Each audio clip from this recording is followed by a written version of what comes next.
దేశమంతా ఇప్పుడు రాజకీయ రణక్షేత్రం పూర్తి స్థాయిలో వేడెక్కి ఉంది. ఇప్పటికే అన్ని పార్టీలు తమ అభ్యర్థుల్ని ప్రకటించే పనిలో బిజీగా ఉన్నాయి. ఆంధ్రప్రదేశ్కి వస్తే కనుక మే 13న మనకు పోలింగ్ ఉంది. ఈ నేపథ్యంలో కాంగ్రెస్ పార్టీ కూడా తన కసరత్తు ప్రారంభించింది. గత 10 ఏళ్ళుగా రాష్ట్రంలో కాంగ్రెస్ పార్టీ సరైన ప్రాతినిధ్యం కానీ సరైన అవకాశాలు కానీ ఎక్కడ కనిపించిన పరిస్థితి. రాష్ట్రం విడదీసింది అనే భావనతో ప్రజలు కాంగ్రెస్ను దూరం చేశారు. ఈ నేపథ్యంలో చాలా కీలకమైన తరుణంలో కాంగ్రెస్ పార్టీ అభ్యర్థిగా రాజమండ్రి అసెంబ్లీ స్థానానికి పోటీ చేస్తున్న కొవ్వూరి శ్రీనివాస్ గారు మనతో ఉన్నారు. ముఖ్యంగా ఆయన ఇటీవలే కాంగ్రెస్ రాష్ట్ర అధికార ప్రతినిధిగా కూడా నియమితులయ్యారు. అనేక దశాబ్దాలుగా కాంగ్రెస్ పార్టీలో కొనసాగుతూ ఆయన సాగిస్తున్న ప్రస్థానం కానీ, ఒకవేళ రాజమండ్రి అసెంబ్లీకి పోటీ చేస్తున్నప్పుడు ఆయన ఇచ్చే మేనిఫెస్టో ఏంటి, లేకపోతే పార్టీ తరఫున వాళ్ళకున్న ఏ విధంగా ఓట్లు అడిగే అవకాశాలు ఉన్నాయి, ఇవన్నీ తెలుసుకునే ప్రయత్నం చేద్దాం. దానికి ముందుగా ఆయన బయోడేటా తెలుసుకుందాం. నమస్తే అండి శ్రీనివాస్ గారు. సార్, ఇప్పుడు మీ ఎట్లా వచ్చారు ఇక్కడికి? రాజకీయ రంగప్రవేశం ఎలా జరిగింది? ముందు ఏ పార్టీలో ఉన్నారు? ఏదైనా పార్టీలు అంతకుముందు మారారా? అసలు మీ ప్రస్థానం ఏంటి? అంటే రాజమండ్రి ప్రజలకి మీరు పరిచయం చేసుకునే కార్యక్రమం ఇది బయోడేటా. ముఖ్యంగా అంటే ఎట్లా, ఎంతవరకు చదువుకున్నారు, ఎక్కడి నుంచి వచ్చారు, ఇక్కడ రాజమండ్రి ప్రజలతో ఎప్పటి నుంచి ప్రయాణం చేస్తున్నారు, ఎలాంటి సేవా కార్యక్రమాలు చేశారు, అసలు ఎలా జరిగింది మీ బ్రాటప్ అంతా? Thank you. యాక్చువల్లీ 1990లో నేను రాజమండ్రి రావడం జరిగింది. అంతకుముందు నేనంతా కూడా భద్రాచలం డివిజన్, అంటే పాత మన ఆంధ్రాలో ఉండేటువంటి కోనవరంలో నా చిన్న వయసు నుంచి నేను కమ్యూనిస్ట్ని. ఈ కమ్యూనిస్టు నేను 1983-84 7th క్లాస్ చదివేటప్పుడే నేను ఒక క్లాస్ లీడర్గా, 10th క్లాస్లో ఎస్పీఎల్గా, అలానే ఇంటర్మీడియట్కి వెళ్ళిన తర్వాత జాయింట్ సెక్రటరీగా, తర్వాత వైస్ ప్రెసిడెంట్గా, ఆ తర్వాత డిగ్రీలో జనరల్ సెక్రటరీగా ఎన్నిక కాబట్టి కమ్యూనిస్ట్గా ఏఎస్ఎఫ్ నుంచి లైఫ్ స్టార్ట్ చేయటం. ఆ తర్వాత ఇక్కడ వ్యాపార నిమిత్తం మనం 1990లో రాజమండ్రి రావటం. 90లో వచ్చిన తర్వాత నేను సిపిఐ పార్టీ ఆఫీస్కి వెళ్ళి మరి ₹2 ₹5 డాక్టర్ లంకా సత్యనారాయణ గారు అప్పుడు ఇక్కడ కమ్యూనిస్ట్ ఆఫీస్ ఇన్ఛార్జిగా ఉండేవారు. ₹2 కానీ ₹5 కానీ నేను వెళ్ళి మళ్ళీ మెంబర్షిప్ కట్టి పార్టీ ఆఫీస్కి వెళ్ళాను. అంటే ఆయన దగ్గరుండి ఆయన కూడా జాయిన్ చేశారు. పలు కార్యక్రమాల్లో పాల్గొన్నాను. తీరా చూస్తే ఇక్కడ ప్రజల పరంగా కొంతవరకు ఇంకా కమ్యూనిజంలో కొనసాగలేము అని చెప్పేసి ఏసీవీ రెడ్డి గారి నాయకత్వాన, కోళ్ళ చిత్తరామారావు గారి ఇంటి దగ్గరే మన ఏసీవీ రెడ్డి నాయకత్వాన 1991లో ఎన్నికల అడావుడు ఏదో ఉందో ఆ సందర్భంగా ఆయన నాయకత్వాన కాంగ్రెస్ పార్టీలో జాయిన్ అవ్వటం, అక్కడి నుంచి పలు కార్యక్రమాల్లో పాల్గొనటం. తర్వాత మన రౌతు సూర్యప్రకాశ్ గారి నాయకత్వాన అలానే కాంగ్రెస్ పార్టీని బలోపేతానికి అనేక రకాలుగా పాటుపడి రాజశేఖర రెడ్డి గారి ప్రభుత్వంలో మన ఇన్నిస్పేట కోఆపరేటివ్ బ్యాంక్ 2 సార్లు జరిగిన ఎన్నికల్లో ప్రత్యక్షంగా నేను డైరెక్టర్గా ఎలక్ట్ అవ్వటం. తర్వాత ఈ 4వ వరుస అతనం, తర్వాత గోరక్షణ సమితికి డైరెక్టర్గా కొనసాగటం. తర్వాత మన రాజశేఖర రెడ్డి గారి మరణాంతరం రాష్ట్ర కేంద్ర రాజకీయాల్లో పెను మార్పులు జరగటం. ఆ మార్పుల ద్వారా ప్రజా ప్రత్యేక విధానాల మీద, ప్రభుత్వాల మీద అనేక పోరాటాలు చేసి ఇప్పటికీ పోరాటాలు చేస్తూనే ఉన్నాం. ఆ సందర్భంగా కాంగ్రెస్ పార్టీని బలోపేతం చేయడం కోసం అనేక కార్యక్రమాలు చేశాం. సార్, అధికారంలో లేనప్పుడు చాలామంది పార్టీ మారిపోతారు, దూరంగా అయిపోతూ ఉంటారు. చాలామంది చూసాం. 2009 తర్వాత కాంగ్రెస్ పార్టీకి ఏర్పడిన సంక్షోభం అంతా ఇంత కాదు. 2014 తర్వాత ఇంకా మరింత దారుణంగా ఏర్పడింది.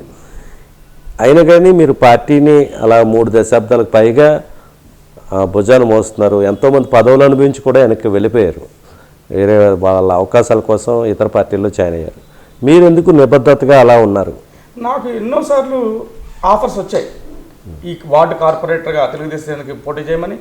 మొన్న వైసీపీ ప్రభుత్వం వచ్చిన తర్వాత వైసీపీలోకి వచ్చాయి. అదే మన స్నేహితులు కూడా అక్కడ ఉన్నారు కాబట్టి వాళ్ళంతా కూడా అక్కడ ఖాళీయే కదా అని చెప్పారు. అంటే నేను ఏ ఒక్క పదవి కోసం ఆశించి రాజకీయం చేయట్లేదు. ఇక్కడ మెయిన్ అసలు నా ఉద్దేశం ఏంటంటే ఒక పదవి కావాలి, పోటీ చేయాలి, గెలవాలి. కాబట్టి ఏదో పార్టీలోకి వెళ్ళిపోదామన్న ఆశ నాకు లేదు.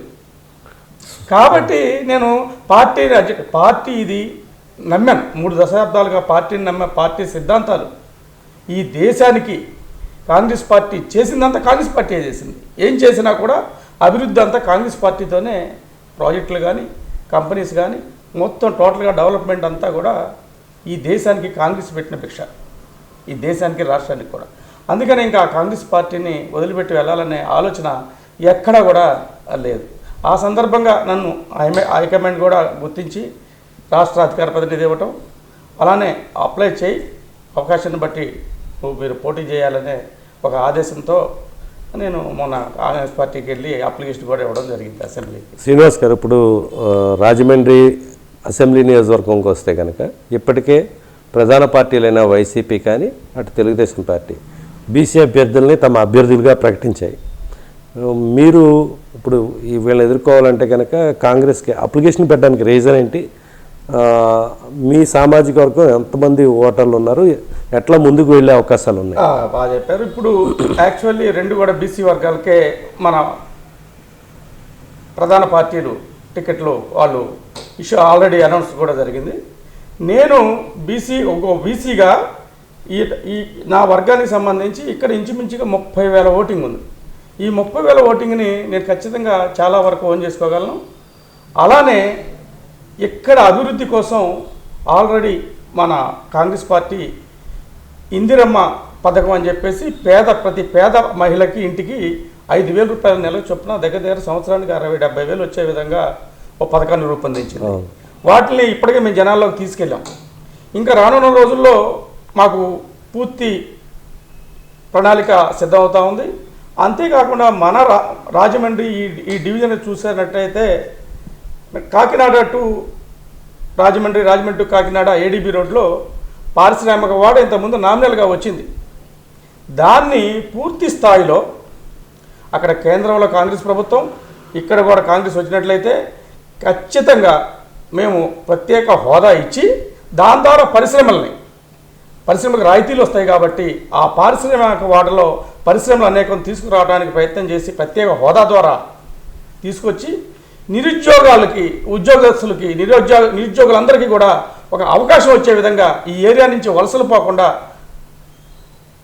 దాన్ని చేయగలనని నేను భావిస్తూ ఉన్నాను. సార్, ఇప్పటికే శ్రీనివాస్ గారు తెలుగుదేశం పార్టీ 6 గ్యారంటీలు అని చెప్పి ఒక స్కీమ్ పెట్టింది.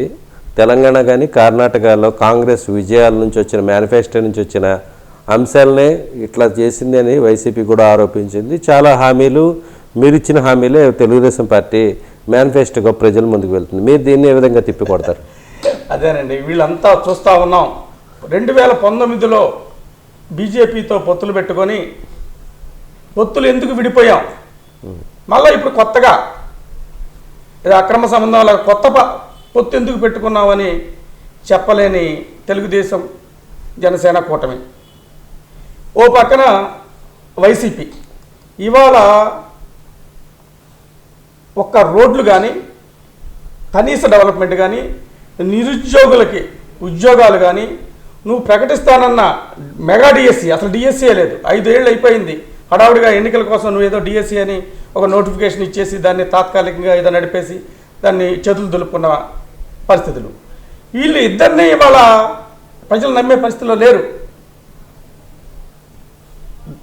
తద్వారా ఏమంటున్నామంటే ఈ రోజున కేంద్రంలో మనం కాంగ్రెస్ ప్రభుత్వం వచ్చినట్లయితే ఖచ్చితంగా మొదటి సంతకం రాహుల్ గాంధీగా ప్రత్యేక హోదా మీద పెడతానని చెప్పేసి ఆయన చెప్పడం జరిగింది. ప్రత్యేక హోదా వచ్చినట్టయితే ఖచ్చితంగా మనకి అభివృద్ధి అనేది ఖచ్చితంగా ఉంటుంది. కాబట్టి అందరినీ కూడా కోరుతా ఉన్నాం, కాంగ్రెస్ పార్టీని ఆదరించి కాంగ్రెస్ పార్టీని గెలిపిస్తారని చెప్పేసి కోరుతా ఉన్నాం. కాంగ్రెస్ పార్టీ ప్రజల మనస్సుని గెలుచుకునే పరిస్థితి ఉందంటారా? మనసు గాయపడింది. 2014లో అన్ని పార్టీలు తెలంగాణకి అనుకూలంగా లేఖలు ఇచ్చినప్పటికీ బ్లేమ్ అంతా వచ్చి మొత్తం తప్పంతా కాంగ్రెస్దే అనే భావన ఆంధ్రప్రదేశ్ ప్రజల్లో నెలకొని ఉంది. అటు తెలంగాణలో పార్టీ నష్టపోయింది, ఇప్పుడు అధికారంలోకి వచ్చింది, కానీ ఇటు ఆంధ్రాలో కూడా పూర్తిగా జీరో అయిపోయే పరిస్థితి వచ్చింది. ఇప్పుడు రియలైజ్ అవుతున్నారా జనం అసలు ఏంటి అసలు? అది ఖచ్చితంగా అండి. ఎందుకంటే మనం వాళ్ళు చూసాం, ఇమ్మన్నారు, ఇచ్చాము, అందరూ లెటర్లు ఇచ్చారు, కానీ చేసిన వాటి మీద ఆ పాపం పడింది, నష్టపోయాం. కానీ ఈ రాష్ట్ర అభివృద్ధిని పోని మిగతా పార్టీలు పరిపాలించిన ఈ 10 ఏళ్లలో రాష్ట్ర అభివృద్ధి ఎక్కడుంది? రాష్ట్ర అభివృద్ధి జీరో. ఇవాళ వైసీపీ వచ్చిన తర్వాత 15 సంవత్సరాలు వెనక్కి వెళ్ళాం. ఇవాళ వైసీపీ వచ్చిన తర్వాత 15 సంవత్సరాలు వెనక్కి వెళ్ళింది అదే రాష్ట్ర పరిస్థితి. కాబట్టి ఈ రోజున వాళ్ళని నమ్మే పరిస్థితి లేదు. కాబట్టి ప్రత్యామ్నాయంగా కాంగ్రెస్ పార్టీని ఖచ్చితంగా ఆదరిస్తారు. ఆ ఆదరణకి ఉదాహరణకి మనం గత జరిగిన ఎన్నికల్లో మిగతా రాష్ట్రాల ఫలితాలు కూడా చూసాం. ఖచ్చితంగా నమ్మి తీరుతారనే ఒక దృఢ సంకల్పం అయితే ఉంది. దాంతో మనకి మా గెలుపుకి వాళ్ళు సహకరిస్తారని కోరుకుంటా ఉన్నాం. 2014లో డబుల్ ఇంజిన్ సర్కార్ వస్తే కనుక అభివృద్ధి అంతులేని అభివృద్ధి జరుగుతుందని చెప్పి అటు భారతీయ జనతా పార్టీ, తెలుగుదేశం పార్టీ, జనసేన 3 కలిపి ప్రజలను ఓట్లు అడిగాయి. 2019 వరకు రాష్ట్రాలను పరిపాలించారు. 2018లో వాళ్ళు ముగ్గురు విడిపోయారనుకోండి. ఇప్పుడు 2024లో మళ్ళీ అదే ఎజెండాతో మళ్ళీ డబుల్ ఇంజిన్ సర్కార్ అని వాళ్ళు విపక్ష కూటమిగా ముందుకు వస్తున్నారు. At the same time Chandrababu Naidu లేకపోతే ఎన్డీఏ కూటమి గతంలో ఏమీ చేయలేదు, ఈ రాష్ట్రాన్ని నాశనం చేశారు, వీళ్ళ వల్ల ఏమీ కాదు అని చెప్పి ఒక్క ఛాన్స్ ఇవ్వండి అంటూ 2019లో జగన్మోహన్ రెడ్డి గారు పాదయాత్ర ద్వారా కావచ్చు, లేకపోతే ఇంకో వీళ్ళు యాంటీ ఇన్కంబెన్సీ ఓట్లు కానీ ప్రజలకి కొత్తగా ఏదో చేయబోతాడనే ఆలోచనతో జగన్మోహన్ రెడ్డిని గెలిపించారు. 2014 నుంచి 24 వరకు ఈ 2 పార్టీలు రాష్ట్రానికి ఏం చేశాయని మీరు భావిస్తున్నారు? బాగా చెప్పారు. ఈ రోజు చూస్తాం, మనం అనుకుందాం వైసీపీతో కొన్నాళ్ళు కాపురం చేశారు, ఇవాళ పక్కన పెట్టారని జనాలు అనుకుంటున్నారు, లేకపోతే వాళ్ళు నమ్మిస్తున్నారు. ఏం లేదండి ఇక్కడ. రేపు వైసీపీ గెలిచినా ఈ జనసేన కూటమి గెలిచినా వీళ్ళు తీసుకెళ్ళి ఆయన మోకాళ్ళ దగ్గర కూర్చోటమే. మెడలో వంచి 25 మంది ఎంపీలు గెలిపిస్తే మెడలో వంచి నేను ప్రత్యేక హోదా తీసుకొస్తా అన్నాడు జగన్. ఏం చేశారండి? మోకాళ్ళ మీద అక్కడ కేసుల కోసం, వీళ్ళ కేసుల మాఫీల కోసం అలా మోకాళ్ళ దగ్గర నీరు తాగిన జగన్. ఇవాళ చూస్తే ఆయన ఎందుకు పొత్తు పెట్టుకున్నాడు 2019లో, ఎందుకు ఇడిపోయారు, మళ్ళీ ఎందుకు పెట్టుకున్నారు అనేది ప్రజలకి ఎక్కడ క్లారిటీ ఇవ్వలేని పరిస్థితి ఆ కూటమి, జనసేన, తెలుగుదేశం, బీజేపీ కూటమి. మొన్న ఇక్కడ ఆంధ్రప్రదేశ్ మీటింగ్కి వచ్చారు మోడీ గారు. ఏమైనా ఒక్కడో ప్రత్యేక హోదా మీరు ఇస్తామన్నా, 5 ఏళ్ళు కాదు 10 ఏళ్ళు ఇస్తామన్న ప్రత్యేక హోదా గురించి కానీ, రైల్వే జోన్ గురించి కానీ, స్టీల్ ప్లాంట్ని ప్రైవేటైజేషన్ చేయనని కానీ, ఆంధ్రప్రదేశ్కి నేను ప్రత్యేకంగా హోదా ఇస్తానని ఇంకా ఏదైనా ఒక్క అంశం ఆయన ప్రస్తావన తేలేదు. వీళ్ళు పొత్తు పెట్టుకునే జనసేన, బీజేపీ కూటమి కూడా ఆ రోజున నాకు ఈ హామీలు ఇవ్వండి, మేము ప్రజల్లోకి వెళ్తాం, మన కూటమిని కూడా హర్షిస్తారు అని ఒక్క హామీ, ఈ హామీల్ని ఆ కూటమిలో పెట్టుకొని ఉంటే జనాలు నమ్మేవారు. కాబట్టి ఈ ప్రభుత్వాన్ని, ఆ ప్రభుత్వాలను కూడా ఈ 2 ఆ కూటమిని కానీ ఈ వైసీపీని కానీ ఇవాళ జనాలు నమ్మే పరిస్థితిలో లేరు. కాబట్టి ఖచ్చితంగా కాంగ్రెస్కి పట్టం కడతారని, కేంద్రంలో రాహుల్ గాంధీ ప్రధాని అవుతారని ప్రత్యేకమైన ఒక ధీమా అయితే మాకుంది. అదందరూ కూడా ప్రజలందరూ కూడా గ్రహించి ఈ అటు కేంద్రంలో రాహుల్ గాంధీని ప్రధాని చేసి రాష్ట్రంలో కాంగ్రెస్ని కూడా పట్టం కడతారని ఆశిస్తూ ఉన్నాం. సార్, ఇప్పుడు కాంగ్రెస్ పార్టీ పరిస్థితి అసలే ప్రతిపక్షంలో ఉంది, చాలా ఇబ్బంది పడుతుంది గత 10 ఏళ్ళ నుంచి. ఇలాంటి సిచ్యువేషన్స్లో అసలు ఇటీవల కాలంలో గత 2-3 రోజుల నుంచి జరిగిన పరిణామాలు గమనిస్తే కనుక ఒక టీకి కానీ లేకపోతే ఒక ఏదైనా ఊరు వెళ్ళడానికి కూడా డబ్బులు లేని పరిస్థితిని అకౌంట్స్ అన్ని సీజ్ చేసి ఇన్కమ్ ట్యాక్స్ డిపార్ట్మెంటు ఒక ఇది చేసింది అన్నది మీ పార్టీ ఆరోపిస్తుంది. దీన్ని ఎలా చూడాలి? అసలు అంటే ఫెయిర్ అండ్ ఫ్రీగా ఉండాలి ఎలక్షన్ అన్నది, అందరికీ సమానంగా అవకాశాలు ఉండాలి. దీన్ని ఎలా చూడాలి? అంటే ఈ నిధుల్ని మనం బ్లాక్ చేయడం ఏంటి? అలాగే ఎలక్ట్రల్ బాండ్స్ విషయంలో కూడా 11% కాంగ్రెస్కి వస్తే 56% బీజేపీకి వచ్చాయి. దీన్ని ఎలా చూడాలి? అదేనండి, ఇవాళ వాళ్ళకి ఎలక్ట్రల్ బాండ్ల ద్వారా వచ్చిన వాళ్ళ నిధుల్ని చక్కగా ఉంచుకున్నారు. మనకు వచ్చిన వాటిని ఫ్రీ చేయడం అనేది మోడీ గారి యొక్క రేపు ఎన్నికల ఓటమికి భయపడ్డారు. ఆయన కొన్ని సర్వే చెప్పినాయి ఓటమి తప్పదు అని. ఇండియా కూటమి స్ట్రాంగ్గా ఉంది, మా బీజేపీ ఓటమి తప్పదని ఆయనకు ఒక చిన్న ఇన్ఫర్మేషన్తో ఎలాగైనా ఓడించాలి, మళ్ళీ అధికారంలోకి రావాలి. ఇప్పటి వరకు వాళ్ళు గెలిచిన రాష్ట్రాలు, డైరెక్ట్గా గెలిచిన రాష్ట్రాలు ఏంటి సార్? అంటే అగ్లీ బార్ 400 సీట్స్ అని చెప్పి మోడీ ఒక పక్కన 400 సీట్లు వస్తాయంటున్నాడు. అదే ఇలా రావాలి అంటే కాంగ్రెస్ కనీసం ప్రచారానికి కూడా బయటికి రానియకుండా, కనీసం ఖర్చులు కూడా డబ్బులు లేకుండా విచ్ఛిన్నం చేయాలి కాంగ్రెస్ పార్టీననే ఒక కుట్రాభావంతో ఇవాళ బీజేపీ అండగా ఉండి ఈ అకౌంట్లన్నీ సీజ్ చేయించింది అని చెప్పి చెప్తా ఉన్నాం. అలానే మన రాష్ట్రంలో చూస్తూ ఉన్నాం.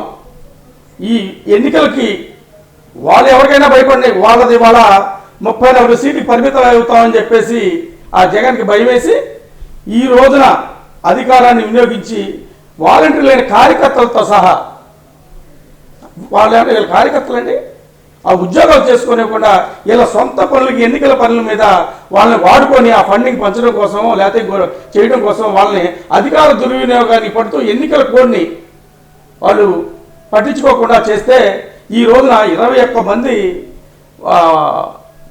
సిబ్బంది ఎన్నికల సంఘం సస్పెండ్ చేసింది. మరి వాళ్ళ జీవితాలను ఎంత నాశనం చేశారండి వీళ్ళు. ఓ మంత్రి అంటాడు వాళ్ళు మా కార్యకర్తలు అని. కార్యకర్తల వాళ్ళు ఉద్యోగస్తులు కదండి. కర్మ ఇంజనీరింగ్ చదువు కూడా 5,000 రూపాయలకు ఈ రాష్ట్రంలో వేరే దిక్కు లేక ఉద్యోగానికి వచ్చిన పరిస్థితి. ఆ ఉద్యోగస్తుల్ని వాళ్ళు మీ సొంత పనులకు వాడుకొని, మీ పార్టీ పనులకు వాడుకొని వాళ్ళ జీవితాన్ని నాశనం చేశారు మీరు. అలాంటి ప్రభుత్వాలండి. ఇలాంటి వాళ్ళ గురించి మనం ఏం చెప్పుకుంటాం? ప్రజలు ఆలోచన చేయాలి. ప్రజాస్వామ్యంలో కూడా అందరూ కూడా ఆలోచన చేయాల్సిన రోజు ఆసన్నమైందని చెప్తా ఉన్నాం. ఇప్పుడు రాజమండ్రి వరకు విషయానికి వస్తే కనుక ప్రధాన ప్రత్యర్థులుగా మీరు ఒకవేళ పార్టీ టికెట్ ఇస్తే కనుక ప్రధాన ప్రత్యర్థులుగా ఉన్న వైసీపీకి చెందిన sitting MP Margani Bharat Ram, Adireddy Srinivas Telugu Desam party, Janasena BJP కూటమి అభ్యర్థి, ఇద్దరు కూడా ప్రధానమైన ఆరోపణలు ఒకళ్ళ మీద ఒకళ్ళు చాలా కాలం నుంచి చేసుకుంటున్నారు. బ్లేడ్ బ్యాచ్ మీదంటే మీది, గంజాయి బ్యాచ్ మీదంటే మీది. ఇద్దరు ఫోటోలు చూపించుకోవడాలు, లేకపోతే వాళ్ళ ఫ్రెండ్స్ దొరికిన ఏదైనా కేసుల్లో ఉంటే ఇద్దరు ఒకళ్ళు ఎక్స్పోజ్ చేసుకోవడాలు, ఇట్లాంటి పరిణామాలన్నీ మీరు గమనిస్తున్నారు. దీన్ని బట్టి అంటే మీకు ఏమర్థమైంది? మీరు ప్రజలకు ఏం చెప్పదలుచుకున్నారు? అంటే వీరందరూ కూడా దొందే అన్నట్టుగా కనబడతా ఉంది. కాబట్టి మనం మెయిన్గా ఇక్కడ చూసుకుంటే రాజమండ్రి బ్లేడ్ బ్యాచ్ ఎవరిదే రావచ్చు, ఆ ఇద్దరిలో ఎవరో ఒకరు అనేది మనకు స్పష్టంగా తెలుస్తూ ఉంది. మూడో వర్గం లేదు కాబట్టి ఇది మీది మాది అని కొట్టుకోవడం కన్నా ఇక్కడ సరైన పరిపాలన తీసుకొచ్చి ఇలాంటి బ్లేడ్ బ్యాచీలు, గంజాయి బ్యాచీలని అనగదొక్కే ప్రయత్నం చేసి ఈ రాష్ట్ర ప్రజలకి సిటీలో ప్రజలు ప్రశాంతంగా బతకడానికి వాతావరణాన్ని అయితే మేము కల్పించే ఆలోచన అయితే మాకు పూర్తిగా ఉంది. నిన్న చూసాం కదండి, నిన్న కూడా అక్కడ గంజాయి కాదు, వైజాగ్ ఎలా గంజాయి అయిపోయింది మొత్తం. విశాఖపట్నం పోర్టులో డ్రగ్స్, కొన్ని వేల కోట్ల డ్రగ్స్ బయటపడ్డాయి. అది వైసీపీ సత్వనూతలపాటు దగ్గర అయితే రిలీజ్ అయింది. ఆయన కంపెనీకి దిగుమతి చేసుకున్న వైసీపీ నాయకుడు అంటండి ఆయన. తెలుగుదేశం వాళ్ళదని చెప్పి వీళ్ళు అంటారు, కానీ అక్కడ వైసీపీ నాయకులు అతను ఫోటోలో ఈయన చూపిస్తాడు. నిన్నమ్మో మన భర్తరావు గారు ఆయన ఏదో ఫోటోలు చూపిస్తారు. మీరు ఫోటోలు చూపించడం కాదు, ముందు నిగ్గు తేల్చండి.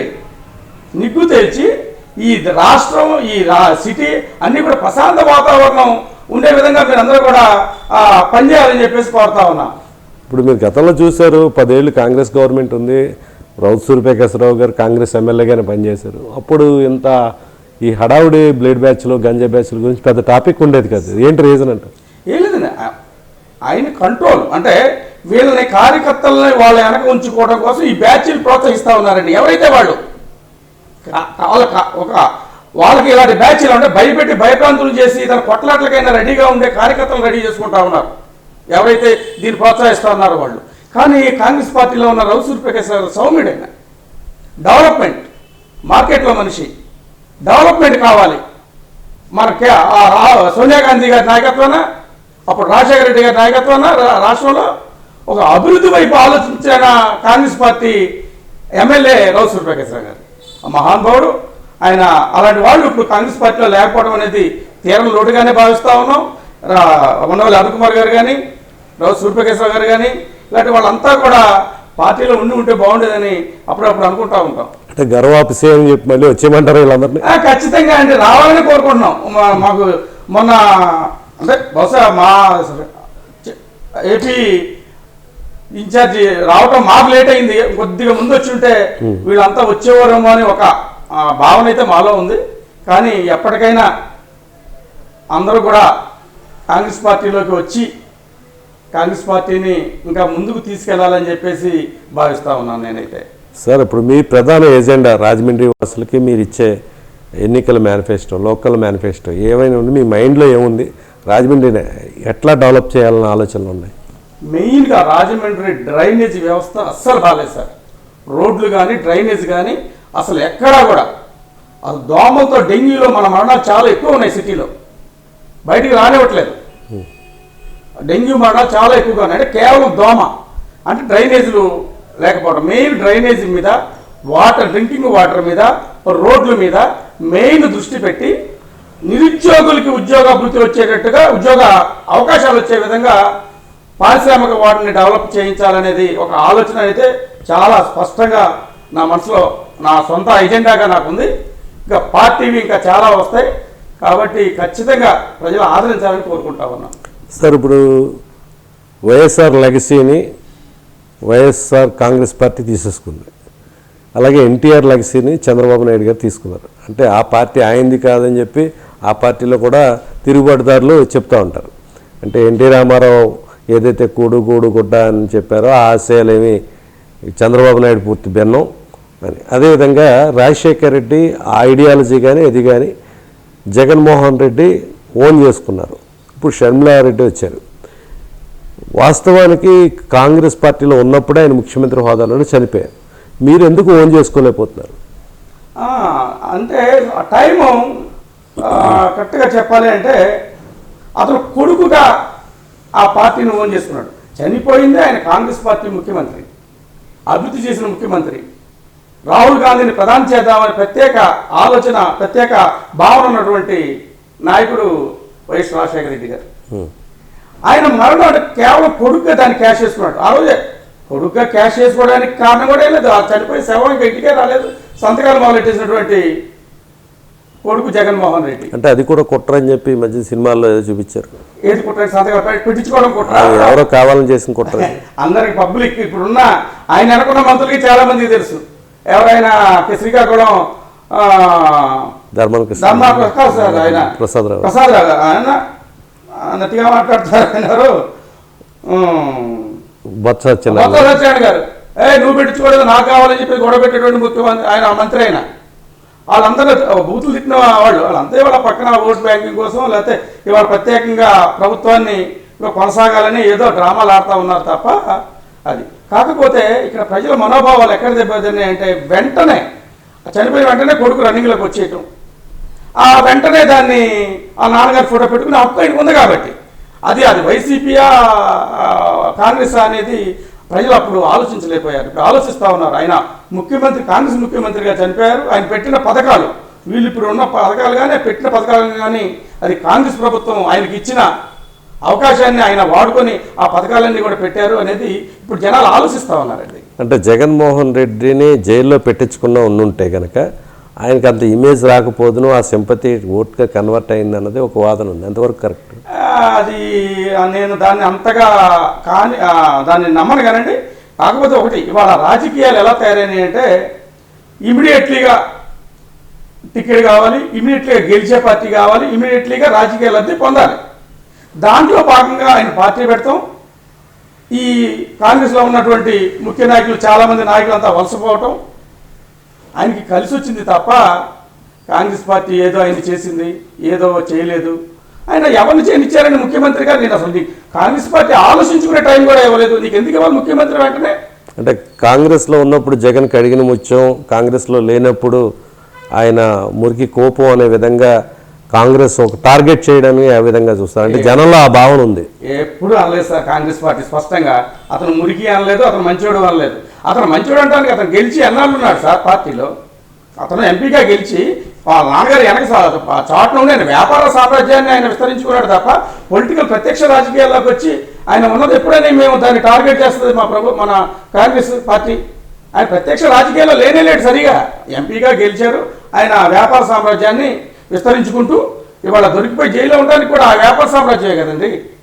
అంటే జగన్ వల్లే రాష్ట్రాన్ని రెండు ముక్కలు చేసింది సోనియా గాంధీ అనే భావన కూడా పబ్లిక్లోకి వైసీపీ బలంగా తీసుకెళ్లారు తప్ప ఇక్కడ బీజేపీ వల్ల రెండు ముక్కలు చేయాల్సి వచ్చింది. వాళ్ళు మొదటే చెప్పారు కాకినాడ బై ఎలక్షన్లో 1 ఓటు 2 రాష్ట్రాలని. అంటే వాళ్ళకన్నా ముందు మనం చేద్దామని అని కూడా కాదు అని స్టార్ట్ చేసి అన్ని పార్టీలు మాట్లాడే స్థితికి తీసుకొచ్చారు. ఆ రోజు మిత్రపక్షాలుగా ఉన్న ఇప్పుడు ఏర్పడ్డ అక్రమ ఈ కూటమి ఉంది కదండి, ఈ కూటమి అందరూ కూడాను వాళ్ళకి అంత పరిస్థితిలో ఉన్నారు. అప్పుడు అందరూ కూడా అయితే ఆలోచిస్తాం, మీరు అందరూ ఉత్తరాలు ఇవ్వండి, అందరూ ఇచ్చారు. ఓకే మీరు ఇస్తారంటే మేము వద్దంటామా అని అందరూ ఎగరేసుకొని వెళ్ళారు. దాన్ని కూడా మరి వాళ్ళందరూ కోరి తలుపులేస్తే తలుపులు తీయమని అనొచ్చు కదండి. ఇప్పుడు పార్లమెంట్లో తలుపులు వేసి ఆమోదపరిచింది ఎవరు? మెజారిటీ ఆఫ్ పీపుల్ ఉంది ఎవరు? బీజేపీ వాళ్ళు కదా. ఇది బీజేపీ పాపం అండి. సో కాంగ్రెస్ పాపం అనుకోలేదు దాన్ని. ఇప్పుడు మీరు దేశ రాజకీయాలు చూస్తే కనుక ఒకసారిగా ఇప్పుడు జార్ఖండ్లో ముఖ్యమంత్రి ఈడీ కేసు పడింది, కేజ్రీవాల్ నిన్న కాక మొన్న అరెస్ట్ అయ్యారు. మొన్న మధ్యన మీరు మెజార్టీ ఉండి హిమాచల్ ప్రదేశ్లో ఎక్కడో రాజ్యసభ సీట్ని అభిషేక్ సింఘ్వి కోల్పోయారు, మెజార్టీ ఉన్నా కూడా. అంటే కాంగ్రెస్ టైప్ పాలిటిక్స్ని భారతీయ జనతా పార్టీ ఇప్పుడు ముందుకు తీసుకెళ్తుందా? ఎలా చూడాలి దీన్ని? కాంగ్రెస్ నేర్పింది అలాంటివి లేదు. అది కేవలం భారతీయ జనతా పార్టీ ఆ వెనకున్న అమిత్ షా గారు ఆ మైండ్ అలాంటిది అనమాట అండి. ఒక క్రిమినల్ మైండ్ వాళ్ళకి. వాళ్ళు ఏంటంటే ఏదైనా సరే నేనే హ్యాండ్ ఓవర్ చేసుకోవాలి, నేను సాధించాలి. అలానే చాలా రాష్ట్రాలు వాళ్ళకి గెలిచే ఓటింగ్ లేకపోయినా అక్రమంగా ఎమ్మెల్యేలు కొనుక్కొని కాంగ్రెస్ వాళ్ళని కూల్చేసి ఇలా వాళ్ళు అధికారంలోకి వచ్చిన రాష్ట్రాలే ఎక్కువ వాళ్ళకి. అదేవిధంగా ఈ 3 రాష్ట్రాలు కూడా ఈ మధ్యలో జరిగినవి కూడా వాళ్ళ మైండ్ సెట్ ప్రకారం వాళ్ళు చేసుకుపోతా ఉన్నారు తప్ప ఈ దేశ ప్రజలను ఎవరిని వాళ్ళు పట్టించుకునే పరిస్థితిలో లేరు. అది వాళ్ళు ఒక ఇంకా కావాలని ఆర్ఎస్ఎస్ను కూడా పోగేసుకొని ఒక మతాన్ని జనాల మీద పులుతూ దాన్ని క్యాష్ చేసుకోవాలని చెప్పేసి వాళ్ళ అభిప్రాయంతో వాళ్ళు ముందుకెళ్తారు తప్ప ఇందులో కాంగ్రెస్ చేసింది ఏమి లేదండి. కాంగ్రెస్కి వాళ్ళు అన్యాయం చేస్తూ ఉన్నారు. ఈ రోజు జనాలంతా గమనించారు, ఇవాళ వాళ్ళ మీద విసిగిపోయారు కాబట్టి కాంగ్రెస్ని గెలిపిస్తారు అనే ఒక సంకేతం ఆయనకు ఉండటం వల్ల భయపడిపోయి ఇవాళ మమ్మల్ని ఎన్నికలకి వెళ్ళనీయకుండా కనీస ఖర్చులు కూడా లేకుండా మా అకౌంట్స్ అన్ని ఫ్రీజ్ చేసే పరిస్థితి ఇవాళ దేశంలో జరుగుతూ ఉంది. అంటే ఇలాంటి థ్రెట్ని కానీ ఇలాంటి పరిస్థితి పరిణామాలని ఏ విధంగా సుదీర్ఘకాలం ఒక శతాబ్ద కాలం పైగా దేశ రాజకీయాలని చక్రం తిప్పిన కాంగ్రెస్ పార్టీ ఎదుర్కొంటుందని ఎవరు అనుకోలేదు. ఈ పరిస్థితిని ఎలా బయటపడుతుంది? ఇప్పుడు ఆలోచన చేస్తా ఉన్న ప్రజాస్వామ్యవాదులందరూ కూడా ఆలోచన చేయాల్సిన సమయం ఆసన్నమైంది. ఇది ఒక పార్టీ కూడా కాదు, ఇవాళ సమాజానికి కాంగ్రెస్ పార్టీ కావాలి. కాబట్టి ప్రజాస్వామ్యుల వాదులంతా కూడా దీని మీద ఆలోచన చేసి దాన్ని ముందుకు తీసుకెళ్లాల్సిన అవసరం ఉంది. ఆటోమేటిక్ తప్పదు. ప్రజలు ఒక్కసారి తిరుగుబాటు మొదలైందంటే ఇలాంటివన్నీ చాలా చిన్నగా ఉంటాయి. వాటిని అణిచేందుకే ఈ బీజేపీ మోడీ గారి నాయకత్వాన ఈ ఆర్ఎస్ఎస్ని వేసుకొని బెదిరింపులకు పాల్పడతా ఉంది. రాష్ట్ర అధికార ప్రతినిధిగా ఉన్నారు, జగన్మోహన్ రెడ్డి పరిపాలన చూశారు. ఇటీవల కాంగ్రెస్ గవర్నమెంట్ తెలంగాణలో దాదాపు 100 రోజులు పూర్తి చేసుకుంది. కంపేర్ చేయమంటే ఈ ఇద్దరికి అటు రేవంత్ రెడ్డి పరిపాలన లేకపోతే ఇటు జగన్ 100 రోజులు కావచ్చు, కానీ అసలు ఎట్లా కనిపిస్తుంది మీకు? చాలా బాగా చెప్పారు. ఇప్పుడు జగన్ మేనిఫెస్టో, కాంగ్రెస్ పార్టీ రేవంత్ రెడ్డి గారి మేనిఫెస్టోని పక్కన పెట్టుకుంటే ఆయన చెప్పినట్టు టోటల్గా మొదలు పెట్టేశారు. ఇంచుమించుగా మొదలుపెట్టి 90% అమల్లో ఉన్నాయి. ఈయన మేనిఫెస్టో ఒక్కడి ఒక నవరత్న పథకాలు అప్పులో చేసి ఆ పథకాలకు డబ్బులు వేయడం తప్ప మొన్న చూస్తే అంగన్వాడీ వర్కర్స్ మీద అణచివేత దాడి, కనీస హక్కులు నువ్వు చెప్పావు. ఎన్నికలకు వస్తున్నప్పుడు నువ్వు వాళ్ళు అడగలేదు కూడా. మిమ్మల్ని అందరినీ నేను మీకు అక్కడ ఇచ్చే జీతం కన్నా ఎక్కువ ఇస్తాను, తెలంగాణలో ఇచ్చే జీతాల కన్నా ఎక్కువ ఇస్తాను, మీకు అనేక వృత్తులు కల్పిస్తాను అని చెప్పేసి హామీలు ఇచ్చారు. వాళ్ళు అణగదొక్కేశారు మొన్న. ఇవాళ టీచర్స్ని అలానే నువ్వు నిరుద్యోగులకి ఎన్నో అవకాశాలు కల్పిస్తానన్న ఒక్క అవకాశం లేదు. వీళ్ళు తెచ్చిన కంపెనీలు ఏంటంటే రాష్ట్రానికి సమోసాలు ఏంటంటే నూడిల్స్ అని ఎవరు మంత్రి అమర్నాథ్ గారు చెప్తా ఉంటాడు. ఆయన ఏదో కోడి పొదిగింది, గుడ్డు పెట్టింది, పొదగాలని. ఎన్నాళ్ళు పొదుగుతుంది అంటే కోడి గుడ్లు పెట్టి గుడ్లు దాచుకోండి మీరు, అది పొదిగించట్లేదు మీరు. ఏం మాట్లాడుతున్నారు వాళ్ళు? ఇదే అభివృద్ధి. రేవంత్ రెడ్డి గారికి జగన్ గారికి అసలు సంబంధమే లేదండి, డిఫరెంట్. వాళ్ళు చక్కగా చేసుకెళ్తా ఉన్నారు. అవకాశాలు అందరికీ లేకపోయినా అవకాశాలు కల్పించుకొని ఆ నిధులు తెచ్చుకొని వాళ్ళు అమలు ఖచ్చితంగా అన్నీ చేస్తారు. ఈయన ఏమి చేయలేదు, తేలిపోయింది కదా, 5 ఏళ్ళు అయిపోయింది కదా, ఏమి చేయలేదు. సో అక్కడ రోడ్లే లేవు మనకి. ఇవాళ కేవలం ఎన్నికల కోడ్ వస్తుందా ముందు అన్నిటికీ రోడ్లకి అన్నిటికీ శంకుస్థాపన చేసి అయితే అవుతే లేకపోతే లేదు, శంకుస్థాపన చేసి తవ్వేస్తా ఉన్నారు. ఇవాళ సిటీలో కూడా చూసారు కదా మీరు. అంటే ఎన్నికలు వచ్చినప్పుడే మీకు ఆ రోడ్లు 5 సంవత్సరాలు రోడ్లు అక్కర్లేదు మీకు. ఎంతమంది చచ్చిపోయారండి రోడ్ల మీద యాక్సిడెంట్లు అయ్యి బోతుల్లో పడి. అంటే మీరు తీసుకురాలేని మారంపోడి కూడా మేము తీసుకొచ్చాం అంటున్నారు భర్తరం. అది ఎప్పటిదో కాంగ్రెస్ తీసుకొచ్చిందండి. కాకపోతే కొన్ని పరిస్థితుల వల్ల అది అప్పట్లో అరుణ్ కుమార్ గారు తీసుకొచ్చిందే. అది అప్పట్లో కొన్ని పరిస్థితుల వల్ల ఆగింది తప్ప ఈయన తెచ్చిన సంతోషం, చేసిన పథకాలని సంతోషం. నువ్వు మేనిఫెస్టోలో పెట్టిన ఏంటి? నువ్వు మేనిఫెస్టో ఏం పెట్టారు మీరు? మేనిఫెస్టోలో ఎన్ని చేశారు కరెక్ట్గా చెప్పండి. ఇవాళ షర్మిల గారు ప్రశ్నిస్తూ ఉన్నారు, నువ్వు ప్రత్యేక హోదా కోసం అక్కడ మోకరిల్లి నేను మెడలు వంచి తెస్తానన్నావు, ఏడో మోకరిస్తున్నావు, నేను మెడలు అక్కడ మోకరించి అక్కడ బానిసత్వంగా బతుకుతూ ఉన్నావు అంటే కనీసం సమాధానం లేదు. విశాఖ ఉక్కు దాని ప్రైవేటీకరణకి వ్యతిరేకిస్తానన్నావు, వ్యతిరేకించలేకపోతా ఉన్నావు. మన రైల్వే జోన్ ఆయన మంత్రి చెప్పారు ఏమని, మేము ఆల్రెడీ ఇచ్చేసాం, ల్యాండ్ అప్పు చెప్పమన్నాం, డెవలప్మెంట్కి ల్యాండ్ ఇవ్వలేకపోయింది రాష్ట్ర ప్రభుత్వం, జగన్ ప్రభుత్వం అని చెప్పారు మంత్రి. కాదని ఖండించండి, లేకపోతే మీరు అంటే వాళ్ళు చెప్పడం ఏంటంటే లాస్ట్ మినిట్లో చెప్తున్నాడు. ఎంతమంది ఎన్నాళ్ళు అడిగినప్పుడు ఎందుకు చెప్పలేదు, ఇప్పుడు ఎన్నికలు వస్తున్నాయి, పొత్తు టీడీపీతో ఉంది కాబట్టి వీళ్ళు ఈ విధమైన ఆరోపణలు చేస్తున్నారని చెప్పి లేదు సార్, వైసీపీ అంటుంది. ఇదంతా కూడా వీళ్ళ పొత్తు అంతా 1 month లోపు జరిగింది. ఇదంతా కూడా ఇది 3 months బ్యాకే ఆయన మంత్రి, రైల్వే శాఖ మంత్రి చెప్పారు. ఆయన నేను ఆల్రెడీ మేము దానికి నోట్ ఇచ్చాము, మీరు నాకు ల్యాండ్ అప్పు చెప్పండి, మేము డెవలప్ చేస్తాం. వాళ్ళు ల్యాండ్ ఇవ్వలేకపోయింది అని చెప్పేసి వీటన్నిటికీ అడుగు కనీసం సమాధానం లేదండి. మా లీడర్ సత్యన గారు అడుగుతూ ఉన్నారు కదా, కనీసం ఒక సమాధానం లేదు. రీసెంట్గా చిలకలూరిపేట బహిరంగ సభలో మోడీ ఒక కామెంట్ చేశారు. అంటే చిత్రంగా ఉంది అది. అంటే కాంగ్రెస్ పార్టీ, వైఎస్ఆర్ కాంగ్రెస్ పార్టీ రెండు ఒకటే, ఇద్దరు వేరు కాదు అని చెప్పి ఒక కొత్త స్లోగన్ తీసుకొచ్చారు. దీన్ని ఎలా చూడాలి? అది కేవలం వైసీపీ మీద పగా కోపం కూడా కాదండి, కాంగ్రెస్ మీద అక్కస్ అనమాట. ఎందుకంటే దేశంలో ఇవాళ కేంద్రంలో కాంగ్రెస్ పార్టీ పుంజుకుంటా ఉంది. ఇక్కడ నుంచి కూడా కాంగ్రెస్ అందరూ కూడా కాంగ్రెస్ పార్టీని గెలిపించండి అని చెప్పేసి ఇక్కడ షర్మిల గారు అంటా ఉన్నారు. ఆయనకి వ్యతిరేకంగా మాట్లాడుతూ ఉన్నారు. అక్కడ వాళ్ళ ప్రజా వ్యతిరేక విధానం మీద పోరాడుతూ ఉన్నారు. కాబట్టి అక్కసుతో ఏదో పక్కన వీళ్ళతో ఉన్నారు కాబట్టి, ఈ ఆక్రమణ సంబంధం వాళ్ళతో పెట్టుకున్నారు కాబట్టి ఈయనతో ఊరికే యాక్ట్ చేస్తూ ఉన్నారు అంతే. అంతే తప్ప ఆయన వైసీపీని తిట్టడమేం కాదు, కాంగ్రెస్ని తిడతా ఉన్నారు. కాంగ్రెస్లో అక్కసి కక్కుతూ ఉన్నారు ఆయన. అది ఆయన నైజం వదిలేద్దాం. సో అంటే కాంగ్రెస్తో రేపొద్దున జగన్ కలిసే అవకాశాలు ఉంటాయా? 100% ఉంటాయండి. అది ఒక ఏదో నక్కదోని కాసుకొని కూర్చోడు, అలా కాసుకొని కూర్చున్నాడు ఆయన. ఎవరు వచ్చినా ఈయనకి ఎంపీలు వస్తే ఈయన ఎంపీలు ఎక్కడే మోకలు వెళ్తారు. వాళ్ళ ఎంపీలు వచ్చినా వాళ్ళు ఎలాగో డైరెక్ట్గా కమిటీ అయినారు వాళ్ళతో. ఇప్పుడు కూటమిలో వాళ్ళు ఎలాగ ఇవ్వాల్సిందే.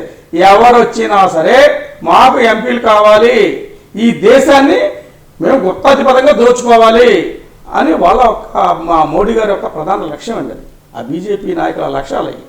కాబట్టి వాళ్ళనా వీళ్ళన ఇద్దరు వాళ్ళ మనుషులే, ఇద్దరు అక్కడికి వెళ్ళి మోకరు వెళ్తారు. ఇంతకుముందు ఆయన పొత్తు వాళ్ళతో డైరెక్ట్గా ఉందండి, వైసీపీకి లేదు కదా. మరి ఎక్కడైనా ఒక్క వ్యతిరేకత ఇచ్చారా మీరు? రాజ్యసభలో 26 మంది మీరు వెళ్ళి 30 మంది దాకా మీరు వెళ్ళి ఏం చేశారు? మీరు ప్రతి బిల్లుకి ఆమోదం పలికారు, ప్రతి బిల్లుకి ఆమోదం పలికారు వైసీపీ ఎంపీలు. అది జగన్ వాళ్ళ ఆర్డర్ కదా, వాళ్ళ నాయకుడు ఆర్డర్సే కదా అన్నీ కూడా. మరి అలాంటిది వాళ్ళు కొత్తగా విడిపోవడానికి ఏం లేదు కదండి, విడిపోలా. ఆ అక్రమ సంబంధం కొనసాగుద్ది. ఇప్పుడు ఈ కూటమితో ఉంది కాబట్టి ఈ సంబంధం ఎలా కొనసాగుద్ది? ఎవరు మెజార్టీ వచ్చినా అక్కడ ఇవ్వాల్సిందే. తెలంగాణలో కాంగ్రెస్ క్యాబినెట్ కానీ అక్కడ పరిపాలన కానీ ఎలా చూడాలి? ఆంధ్రప్రదేశ్లో ఇక్కడ క్యాబినెట్ కానీ మంత్రులు కానీ ఎట్లా చూడాలి? బాగా చెప్పారు. అక్కడ మంత్రులు, ఉప ముఖ్యమంత్రి, మంత్రులు, మీరు అందరి పేర్లు చెప్పొచ్చు. వాళ్ళకు ఒక శాఖ మీద వాళ్ళకు ఫ్రీడమ్ ఇచ్చేసి వాళ్ళు చేయాల్సిన పనులు కానీ, డెవలప్మెంట్స్ కానీ, అభివృద్ధి కానీ వాళ్ళకి అప్పచెప్పేశారు. అది కాంగ్రెస్ నైజం. అది మీరు చూసినట్టయితే ఆంధ్రప్రదేశ్లో రాజశేఖర రెడ్డి గారు ఉన్నప్పుడు కూడా రఘువీరారెడ్డి దగ్గర నుంచి ధర్మా ప్రసాద్ దాకా ఈ చివరి మంత్రుల పేర్లు అన్నీ చెప్పొచ్చు. కృపారాణి గారు, మురళి గారు, XY అందరూ చెప్పొచ్చు. వాళ్ళకి ప్రతిపత్తి కాంగ్రెస్ కల్చర్ అండి అది. వైసీపీకి కాంగ్రెస్కి పోతే ఉందండి. ఇక్కడ ఒక్క మంత్రి అన్నీ ఆయనే.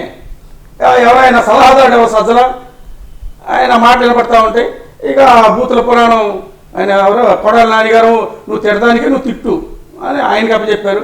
అయ్యే తప్ప మీరు మంత్రులు అని వరుసగా ఒక 10 పేర్లు మీరు చెప్పగలగండి, మీరు మీడియా ప్రతినిధులు మీరు చెప్పగలగండి. అసలు పేర్లు లేవు. అసలు అక్కడికి ఇక్కడికి కంపారిజన్ అనేది లేదు సార్. ఇది కేవలం ఏంటంటే ఆయన చేతిలో ఉండాలి, ఏదైనా సరే ఆయన చేయాలంతే. అంతేగాని మంత్రులకి ఫ్రీడమ్ కానీ ఇంకోటి కానీ లేదు. అక్కడ అందరం ఆయన చెప్పారు కూడా, ఫస్టే చెప్పారు అన్నట్టుగానే చక్కగా మంత్రులకు స్వతంత్ర ప్రతిపత్తి ఉంది. వాళ్ళు దాని ప్రకారం నడుచుకుంటా ఉన్నారు. అంతేగాని ప్రతిదానికి ముఖ్యమంత్రి దగ్గరికి వెళ్ళాలని లేకపోతే నా ఇలా సజ్జలకి చెప్పాలని అయ్యే లేవండి. మొన్న ఎన్నికల నిమిత్తం కూడా శ్రీకాకుళం సైడ్ నుంచి వాళ్ళని రమ్మంటే ప్రతినిధుల్ని ఎలక్షన్ దాని గురించి మాట్లాడటానికి అక్కడి నుంచి ఎమ్మెల్యేలు మంత్రులు అందరూ వెళ్ళి కొన్ని గంటల తరబడి వెయిట్ చేసి అప్పుడు సజ్జలు వచ్చి ఒక మాట, తర్వాత ఇంకొక ఆయన ఎవరు వచ్చి ఒక మాట, వాళ్ళు మాట్లాడి పంపించారు. ఎన్నికల టైం ముఖ్యమంత్రి మాట్లాడరండి, వాళ్ళు లీడర్ మాట్లాడరండి, వాళ్ళ అధ్యక్షుడు మాట్లాడ. అసలు అక్కడికి ఇక్కడికి పొత్తే లేదు సార్. అసలు తెలంగాణ కాంగ్రెస్ అండి. అసలు ముందు తెలంగాణ కూడా కాంగ్రెస్ అంటే ఇలాంటి విషయాలు మీరు ప్రజలకి పంచుకుంటారా? ఖచ్చితంగా సార్, ఖచ్చితంగా. ఈ ప్రభుత్వ లోపాలు ఖచ్చితంగా, ఈ కూటమి అక్రమ సంబంధ కూటమి వాళ్ళ మోడీ గారి నియంతృత్వ పాలనకు వ్యతిరేకంగా, ఇక్కడ జగన్ గారి నియంతృత్వ పాలనకు వ్యతిరేకంగా ఖచ్చితంగా జనాల్లోకి వెళ్తాం. సార్ ఇప్పుడు సుమారు ఎంతమంది అప్లికేషన్స్ పెట్టారు రాజమండ్రి నుంచి? మీ అభ్యర్థిత్వాన్ని అధిష్టానం ఎందుకు ఆమోదించాలని మీరు కోరుకుంటున్నారు? దగ్గర ఒక 10 మంది వరకు అప్లై చేశారని తెలిసింది. డిమాండ్ పెరిగిందండి. ఇంకా కొంతమంది మానేశారంటే మీరు వేసారు కదా అని, లేకపోతే చాలామంది వేస్తారు, డిమాండ్ అయితే ఉంది. ఇప్పటికైతే ఒక 3 అన్ని చోట్ల స్టేట్ వైజ్గా అన్నిట్లో నుంచి 3 పైకి తీసుకొచ్చారు స్క్రీనింగ్ కమిటీ. అందులో ఉన్నానని నాకు చిన్న ఇన్ఫర్మేషన్ అంతే. ఆ తర్వాత ఎవరికి ఇచ్చినా కూడా, ఇప్పుడు నాకు ఇస్తే నేను ఇప్పుడు దాకా మాట్లాడిన విధానం కానీ, నేను వెళ్తానన్న విధానాన్ని కానీ, రేపు ఎవరికి ఇచ్చినా కూడా ఖచ్చితంగా మేము పార్టీ తరఫున పార్టీ కార్యకర్తగా ఒక సైనికుడిగా వాళ్ళ కోసం కూడా నేను ఖచ్చితంగా చేస్తాను. నాకు ఇస్తారని నేను భావిస్తా ఉన్నాను. అంటే మిగతా పార్టీలో ఆ పరిస్థితి లేదు, నాకు ఇస్తేనే నేను పనిచేస్తాను, లేకపోతే రెబల్గా వేస్తాను, వెన్నుపోటు పొడుస్తాను అనే పరిస్థితి ఉంది. మీరెందుకు అలా? అందుకనే నేను కాంగ్రెస్ పార్టీలో అలా ఉండిపోయాను సార్. అందుకనే ఉన్నాను కాంగ్రెస్ పార్టీలో. అంటే ఏదో ఒక ఆశించి, పదవిని ఆశించి రాజకీయంలో లేను. అదొక వ్యసనం. కాంగ్రెస్ పార్టీలో వాళ్ళ సిద్ధాంతాలన్నిటికీ ఒక బానిసలు అయిపోయాం. ఆ బానిసత్వంలో పార్టీ కోసమే జీవితకాలం గడుపుదామనే ఒక ఆలోచనతో అయితే ఉన్నాం. ఫైనల్గా అంటే రాజమండ్రి ప్రజలకి మీరు చెప్పదలుచుకుంది ఏంటంటే, అంటే ఏం మెసేజ్ ఇద్దాం అనుకుంటున్నారు? ఒకవేళ మీరే అభ్యర్థిగా టికెట్ అధిష్టానం ఇవ్వాలని నేను కూడా కోరుకుంటున్నాం. ఆల్ ది బెస్ట్ చెప్తూ మీరు ఏం చెప్దాం అనుకున్నాం? ఒకవేళ అభ్యర్థిత్వాన్ని ఖరారు చేస్తే కనుక ఎట్లా? బాగా చెప్పారు. అందరికీ కూడా, సిటీ ప్రజలందరికీ కూడా నా నమస్కారాలు. మన రాజమండ్రి అసెంబ్లీ నియోజకవర్గం నుంచి మనకు ఒక రక్షణ లేదు, ఒక డ్రైనేజీ వ్యవస్థ లేదు, ఒక రోడ్లు లేవు, ఒక శుభ్రత లేదు. ఇక్కడ బ్లేడ్ బ్యాచీలని మరో బ్యాచీలని కొట్టుకోవడం సరిపోతూ ఉంది. ఎవరో ఒక బ్యాచ్ అయితే ఖచ్చితంగా ఉంది, ఇద్దరు కొట్టుకోవడం అయింది, నిగ్గు తేల్చలేకపోతా ఉన్నారు. ఇలాంటి పరిస్థితుల నుంచి సిటీని ప్రజలందరూ కూడా చక్కగా హ్యాపీగా ఉండటం కోసం నేను అన్ని చర్యలు తీసుకుంటాం. కాబట్టి దయచేసి నాకు అభ్యర్థిగా ఇచ్చినట్లయితే నన్ను గెలిపిస్తారని, హస్తం గుర్తుపై ఓటేసి గెలిపిస్తారని మిమ్మల్ని అందరినీ వేడుకుంటా ఉన్నాను. Thank you very much. All the best అండి శ్రీనివాస్ గారు. ముఖ్యంగా రాజమండ్రి అనేది రాష్ట్రంలో ఒక రాజకీయ చైతన్యానికి వేదిక. గోదావరి జిల్లాలంటేనే ఒక చైతన్యం, అందులో రాజమండ్రి ఒక కొత్త తరహా ఒరవడికి శ్రీకారం చుట్టిన ప్రాంతం ఇది. ఈ ప్రాంతంలో ఇన్నాళ్ళు ఉంటే దాదాపు దశాబ్ద కాలం దూరమైన కాంగ్రెస్ పార్టీకి మళ్ళీ జవజీవాలు వస్తాయి అని చెప్పి ఆశపడుతున్నారు. అదేవిధంగా ఆశావాహులు కూడా చూస్తే అటు ఎంపీ టికెట్లకు కావచ్చు, ఎమ్మెల్యే టికెట్లకు కావచ్చు, చాలామంది పెద్ద సంఖ్యలో పోటీ పడుతున్న వాతావరణం, జనంలో ఒక మార్పు కనిపించిందని వీళ్ళు కూడా అనుకుంటున్నారు. అందుకని రేపు రాబోయే ఎన్నికల్లో శ్రీనివాస్ గారు యాదవ్ సామాజిక వర్గం, ఆయన దాదాపు 30,000 ఓటింగ్ మాకు ఉంది, మేము బలమైన అభ్యర్థి, ఇక్కడ బీసీకి 2 పార్టీలు టికెట్ ఇచ్చాయి కనుక మాకు కూడా ఇక్కడ మంచి ఛాన్స్ ఉంది, అవకాశం ఉంది. కాంగ్రెస్ ఓట్ బ్యాంక్గా ఉన్న గతంలో ఉన్న వాళ్ళంతా కూడా మళ్ళీ రీబ్యాక్ అవుతారు, మళ్ళీ మాకు వేస్తారని చెప్తున్నారు. ఆ విధంగా ఆయనకి మంచి జరగాలని కోరుకుంటూ మరోసారి ఆయన్ని మళ్ళీ కలిసే ప్రయత్నం చేద్దాం. ఆల్ ది బెస్ట్ శ్రీనివాస్ గారు. Thank you. ఇది శంకర రామప్తో ఈస్ట్ న్యూస్ కోసం రామనారాయణ. ఉదయిస్తున్న సూర్యునితో ప్రభవిస్తున్న వార్తా ప్రపంచం ఈస్ట్ న్యూస్.